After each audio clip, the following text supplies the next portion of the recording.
Et pourtant, le grand paradoxe que soulèvent les guides, c'est d'expliquer pourquoi tant de visiteurs choisissent, de façon très consciente, d'ignorer cette option quasi gratuite pour se tourner vers des alternatives super chères.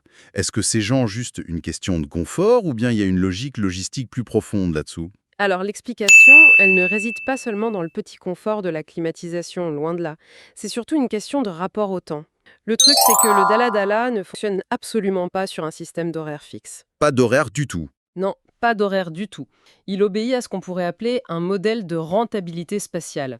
C'est-à-dire que le véhicule, il part uniquement quand il est plein à craquer. Et parfois, ça signifie attendre une bonne heure, en plein soleil, au bord de la route. Ah ouais, l'enfer si t'as un programme serré. Exactement. Pour la population locale, c'est une artère économique vitale, tu vois. C'est le moyen d'acheminer des marchandises, des gros paniers de fruits, de se rendre au travail. Mais pour un visiteur qui vient pour un séjour limité à, disons, 10 ou 15 jours, la flexibilité temporelle, c'est sa ressource la plus précieuse.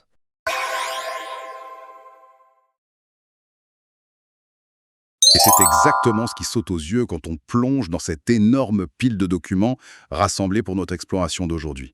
On a épluché des guides de voyage hyper détaillés, des rapports budgétaires très récents et de vrais manuels logistiques consacrés à Zanzibar. Tout à fait. Et avec un focus très pragmatique. Voilà, l'objectif de notre immersion, c'est vraiment de décoder le fonctionnement pratique de l'île aux épices.